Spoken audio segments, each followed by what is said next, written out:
ఓం గం గణపతయే నమః. ఓం దుం దుర్గాయే నమః. ఓం ఆంజనేయాయ నమః. ఆదిత్యాయ చ సోమాయ మంగళాయ బుధాయ చ గురుశుక్రశనిభ్యశ్చ రాహవే కేతవే నమః. ఓం జాతవేదసే సునవామసో మమరాతి యతో నిదహాతి వేదః స నః పరుషదతి దుర్గాని విశ్వానావేవ సింధుం దురితాచ్యగ్నిః. ఓం దుం దుర్గాయే నమః. ఓం రాహుగ్రహాయే నమః. ఓం అర్ధకాయం మహావీరం చంద్రాదిత్య విమర్ధనం సింహికా గర్భ సంభూతం తం రాహుం ప్రణమామ్యహం. ఈ యొక్క స్తోత్రాన్ని వీక్షించేటటువంటి వాళ్ళల్లో ముఖ్యంగా ప్రతి ఒక్కరూ దుర్గాదేవిని ఆరాధించవచ్చు. ముఖ్యంగా కర్కాటక రాశి వారు, తులారాశి వారు, సింహరాశి వారు, వృశ్చిక రాశి వారు, మకర, కుంభ, మీన రాశి వారు మాత్రము తప్పకుండా రాహుగ్రహ ఈ స్తోత్రాన్ని నిత్యము 18 సార్లు పఠించి, అలాగే దుర్గాదేవి యొక్క అష్టోత్తరాన్ని లేదా దుర్గాదేవి యొక్క ఏ మంత్రాన్ని, శ్లోకాన్ని, స్తోత్రాన్నైనా సరే రోజుకి 2 సార్లు ఉపాసిస్తేనే వారు రాహుగ్రహ ఆయన ఆడేటటువంటి విన్యాసాల నుంచి బయటపడే అవకాశాలు ఉన్నాయని గుర్తుంచుకోవాలి. ముఖ్యంగా వినేటటువంటి ఈ యొక్క వీక్షించేటటువంటి ప్రేక్షకులందరూ కూడా ముఖ్యంగా కొన్ని ఎథిక్స్తో కూడినటువంటి ఆ బుద్ధిని, జ్ఞానాన్ని ఉపయోగించుకోగలిగితే బాగుంటుందని ఉద్దేశ్యము. ఎందుకంటే ఈ యొక్క రాహుగ్రహము అనేటటువంటిది ఒక పొగ లాంటిది, సమస్తము వాయువుతో కూడి వ్యాపించి ఉంటుంది.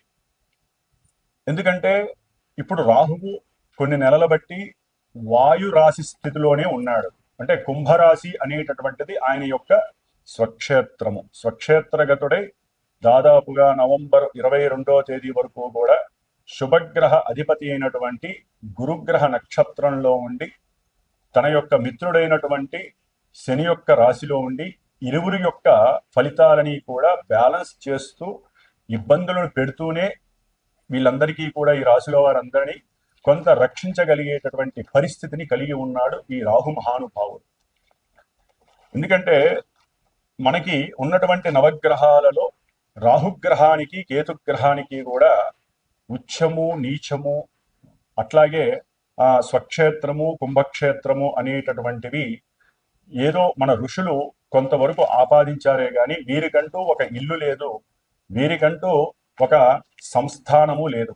వారు ఏ ఇంట్లో ఉంటే, ఏ నక్షత్రంలో ఉంటే, ఏ గ్రహాన్ని వీక్షిస్తే, ఏ గ్రహము వీరిని వీక్షిస్తే, ఏ గ్రహము వీరి నక్షత్రాలలో ఉంటే ఆ గ్రహము ఆ ఇంటి యొక్క ఫలితాలని మొత్తం వీరు లాగేసుకొని వారికి ప్రసాదించేటటువంటి అతి గొప్పవారు ఈ రాహువు మరియు కేతువు కూడా. వీరు సర్పగ్రహాలు.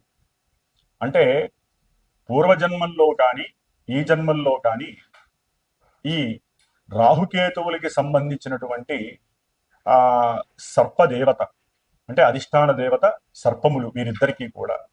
కాబట్టి కొంతమందికి జాతకాలలో అనంతకాల సర్పయోగ దోషాలని, అట్లాగే సవ్యకాల, అపసవ్యకాల, అర్ధకాల సర్పయోగ దోషాలని, సంపూర్ణ కాల సర్ప దోషాల యోగాలని, అట్లాగే జన్మలగ్నం నుంచి కూడా 12 లగ్నాలకి వీరు లగ్నంలో ఉంటే ఏంటి, కుటుంబ స్థానంలో ఉంటే ఏంటి, తృతీయంలో ఉంటే ఏంటి, చతుర్థంలో ఉంటే ఏంటి, అంటే ఈ రాహుకేతువులు 12 లగ్నాలలో 12 రాశుల్లో దాదాపుగా 144 ప్లస్ కేతు నుంచి చూస్తే ఇంకో 144, 288 కాలసర్ప యోగ దోషాలని అనుభవిస్తూ ఉంటాము అందరము కూడా.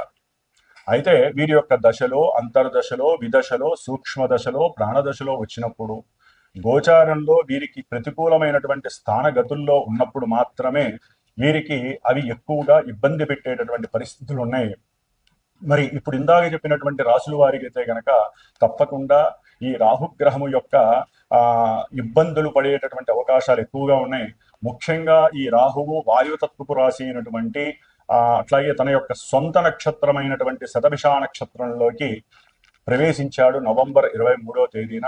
అది తన యొక్క మిత్రరాశి స్వక్షేత్ర రాశి అయినటువంటి కుంభరాశిలో ఉండటం అనేటటువంటిది ఇది నిగూఢమైనటువంటి మర్మగర్భితమైనటువంటి రాశి. కుండ అంటే కుండలో ఏమున్నాయో ఎవరికీ తెలియదు, అంత మర్మగర్భంలో ఉన్నటువంటి ఈ రాశిలో శని యొక్క లక్షణాలని, శని ఇచ్చేటటువంటి ఫలితాలని పరిపూర్ణంగా తన యొక్క అధీనంలోకి తీసుకొని మకర రాశి, కుంభరాశి. మకరం అనేటటువంటిది ప్రతి వ్యక్తి యొక్క అంటే న్యాచురల్ జోడియాక్లో మేషం నుంచి 10 కర్మస్థానము, 11 అభీష్ట స్థానము, ఈ 2 రాశులకి అధిపతి అయినటువంటి అంటే వృత్తి, ఉద్యోగ, కెరీర్ విషయాలకి సంబంధించినటువంటి విషయాలను, అట్లాగే ఎవరైతే ఏదైతే మనసులో కోరుకుంటారో ఆ విషయాలని పరిపూర్ణంగా ఇచ్చేటటువంటి రాశి. మరి అన్ని రకాలైనటువంటి లాభాలకి అంటే శరీర ఆరోగ్యము రీత్యా ధనలాభము, కుటుంబ సౌఖ్యము, అట్లాగే భార్యాభర్తల అనుకూలత, విద్యాలాభము, సంతాన యోగము, అట్లాగే ప్రతి కార్యంలో విజయలాభ సిద్ధి, వృత్తిలో ఎదుగుదల కావచ్చు, ప్రమోషన్ లెవెల్స్ కావచ్చు, మిత్రుల యొక్క సఖ్యత కావచ్చు, అట్లాగే తల్లిదండ్రుల నుంచి వచ్చేటటువంటి పూర్వార్జిత ఆస్తిపాస్తులు కావచ్చు, కోర్టు వ్యవహారాల యందు లాభస్థితులు కావచ్చు, అట్లాగే ముఖ్యంగా ఆకస్మికంగా ఒక ఇన్సూరెన్స్ పరంగా కావచ్చు, లేకపోతే వారి పెద్దవాళ్లలో ఎవరైతే చనిపోతే వారికి సంబంధించిన ఆస్తులు వీళ్ళ యొక్క ఆస్తుల్లో కలవచ్చు, భూగృహాలు వీరికి ఆకస్మికంగా రావచ్చు, ముఖ్యంగా పిత్రార్జిత లాభం కావచ్చు, లేకపోతే వీరికి గవర్నమెంట్ ఉద్యోగ లాభస్థితులు కావచ్చు, లేకపోతే ఏదైనా సరే ఒక నదీ తీరాలు కానీ పుణ్యక్షేత్రాల దర్శనము ఎప్పుడూ చేసే యోగము కావచ్చు, ఉద్యోగము వలన కలిగేటటువంటి ఉన్నతమైనటువంటి ప్రమోషన్స్ లెవెల్స్ కావచ్చు,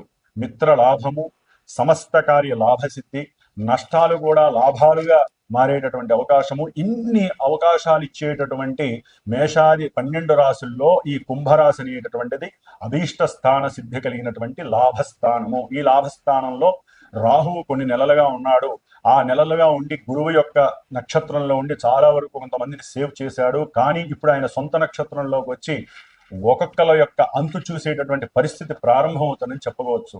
ఎందుకంటే ఎవరి నక్షత్రంలో ఉండి ఎవరి అయితే అనుకూలంగా ఉంటారో శని వీనికి అనుకూలంగా ఉంటాడు. ఎందుకంటే ఇద్దరు పాపులు, ఈ ఇద్దరు పాపులు మహామిత్రులు.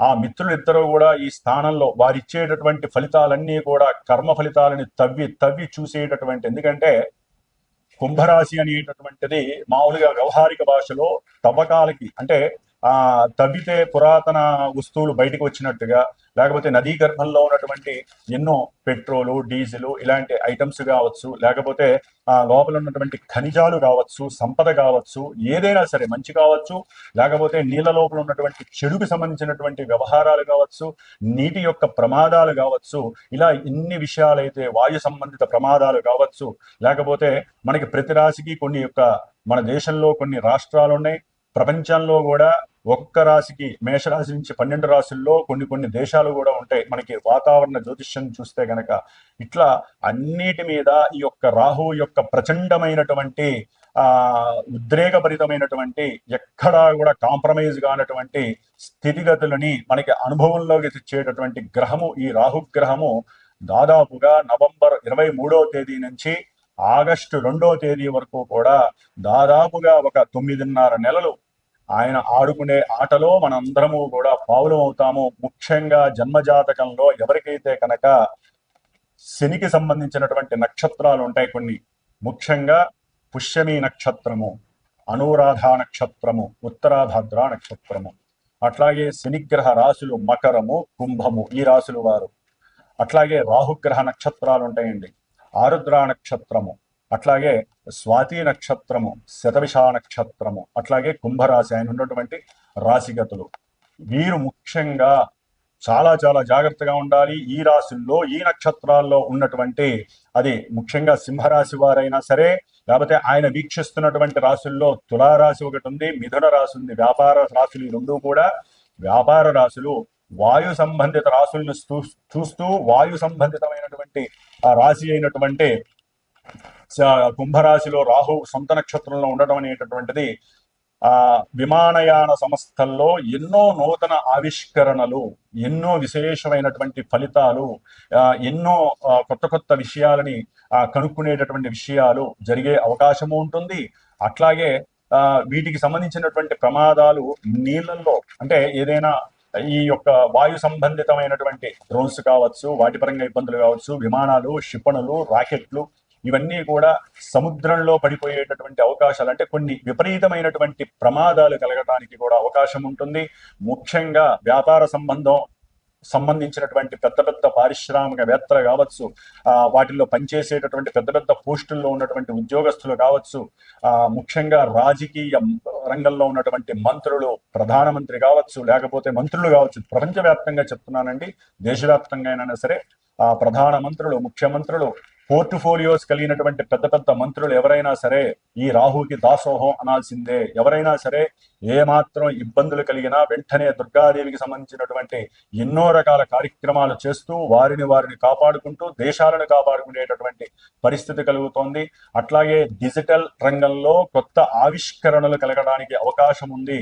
అట్లాగే ఈ రాహు అనేటటువంటి వాడు ముఖ్యంగా సర్ప సంబంధిత జంతువుకి సంబంధించి అంటే సర్పాలకి సంబంధించినటువంటి అధిష్టాన గ్రహము కాబట్టి మరి విషము చేత తీయబడి ఔషధాల్ని అంటే అది మందులు మనం నిత్యము కొన్ని రోగాలకి సంబంధించినటువంటి మందుల తయారీ విషయంలో కూడా ఎన్నో కొత్త నూతన ఆవిష్కరణలు జరుగుతాయి. అటువంటి విషంతో ఔషధాలను తయారు చేసే ప్రక్రియలు ఎక్కువగా పెద్ద పెద్ద పరిశ్రమలు స్థాపితమయ్యే అవకాశాలు ఉంటాయి. ఒక్కోసారి వీటిల్లో ఇబ్బందులు జరిగి ఆ యొక్క ఔషధాలను తయారు చేసేటటువంటి కంపెనీలు మూతబడిపోయి నష్టాల్లోకి వెళ్ళే అవకాశం ఉంటుంది. లేకపోతే వీటిల్లో ఎన్నో మోసాలు దోషాలు జరుగుతున్నాయని చెప్పి అవి మూతవేయటము, వాళ్ళ మీద కేసులు పడే అవకాశం, పెద్ద పెద్ద డ్రగ్స్ కంపెనీలు ఉంటాయండి ఎన్నో. ఈ ముఖ్యంగా ఈ విష సంబంధిత ఔషధాలని అంటే విషాలతో కూడినటువంటి ఔషధాలు తయారు చేస్తారు. విషము అంటే పాము కాటేస్తే ఎంతటి ఘోరమైనటువంటి విపత్తు ప్రాణము పోతుందో ఆ విషముతోనే కొన్ని కెమికల్స్ తో అంటే రాహు అనేవాడు విషము కెమికల్స్ కి సంబంధించినటువంటి అనుసంధానకర్త కాబట్టి ఆ కెమికల్స్ తో కూడి వాళ్ళు ఐస్ అంటే ఈయన శని ఇంట్లో ఉన్నాడు కాబట్టి రిఫ్రిజిరేటర్స్ లో ఈ యొక్క మందుల్ని తయారు చేసి పెట్టి వాటిల్ని ఇంజక్షన్ల రూపకంగానో మందుల రూపకంగానో మరి మనుషులకి జంతువులకి కూడా వాడే ప్రక్రియ ఉంటుంది. కాబట్టి ఈ విషయాలలో కూడా ఎంతో ఉన్నతి కలిగే అవకాశము ఉంటుంది. దీని ద్వారా కూడా మన దేశానికి విపరీతమైనటువంటి లాభార్జన కలిగే అవకాశం ఉంటుంది. అట్లాగే ఈ రాహు అనేటటువంటి వాడు ఎదుర్కొండా ఉన్నటువంటి సింహరాశిని చూస్తున్నాడు కాబట్టి అధికార నాయకులు ముఖ్యంగా నాయకులు చాలా పర్ఫెక్ట్ గా క్రమశిక్షణా పరంగా ఎవరైతే ఉంటారో వారికి రాహుగ్రహము శనిగ్రహము ఎటువంటి ఆపదలు ఇబ్బందులు కలగనేరవు. ఏ మాత్రము కాలు జాడించినా నోరు జాడించినా లేకపోతే ప్రజలని గాని దేశాన్ని గాని ప్రపంచాన్ని శాసించాలని చూసినా అక్కడ ఎన్నో వైపరీత్యాలు జరిగి ఈ రాహు అనేటటువంటి వాడు శని అనేటువంటి వాడు చాలా నిష్కల్మషంగా ఎక్కడా కూడా వారు లోపభూయిష్టాన్ని సింహరాశి వారికి సప్తమంలో ఉన్నటువంటి రాహువు మరి దాదాపుగా ఈ నవంబర్ 2025 సంవత్సరము 23వ తేదీ నుండి 2026 ఆగస్టు 2వ తేదీ వరకు కూడా తన యొక్క సొంత రాశిలో మిత్ర రాశిలో సొంత నక్షత్రంలో చాలా బలంగా ఉంటాడు. ఈ యొక్క రాహువు ఎంత బలవంతుడంటే శనికన్నా బలవంతుడు. ఆల్రెడీ సింహరాశి వారికి కొంత ఇబ్బందులు కలుగుతున్నాయి శని వల్ల. శనిచ్చే ఫలితాలని తన యొక్క ఫలితాలుగా భావించేస్తాడు రాహు. ఆయనైనా కొంత కర్మ ప్రారంధాలు ఇచ్చేటప్పుడు ఒక నియమ పద్ధతి ఉంటుంది. రాహుకి ఎటువంటి నియమ పద్ధతులు ఉండవు, అనుకున్నది చేసేయాల్సిందే. అది చాలా కష్టమైనటువంటి ప్రక్రియ. ముఖ్యంగా అనారోగ్య సూచనలు చాలా మిమ్మల్ని ఇరకాటంలో పడేస్తాయి. తగ్గుతుంది అనుకున్న వాళ్ళకి ఇబ్బంది. ముఖ్యంగా జన్మజాతకంలో ఈ రాహువు కనుక ఉండకూడనటువంటి కొన్ని స్థానాలలో 6, 8, 12 స్థానాలలో కానివ్వండి, లేకపోతే జన్మ రాశిలో కానివ్వండి ఉంటే గనక, లేకపోతే మిగతా గ్రహాలు ఈ యొక్క రాహు నక్షత్రంలో ఉండి ఆ గ్రహాలు చెడు ఫలితాలు గనక ఇచ్చే పరిస్థితుల్లో ఉంటే, అంటే విద్యాస్థానానికి సంబంధించిన గ్రహం అనుకోండి, విద్యా ఆటంకాలు ఇబ్బందులు, లేకపోతే కొంతమంది రాజకీయ నాయకులకి అయితే కనుక సంక్షోభం కలగడానికి అవకాశం ఉంటుంది. అసలు వాళ్ళు ఏం చేస్తున్నారో వాళ్ళకే తెలియదు. ఎందుకంటే సింహరాశి రాజకీయ స్థానము, వాళ్ళకి ఏం చేస్తారో తెలియదు. మైండ్ ఎటో వెళ్ళిపోతూ ఉంటుంది.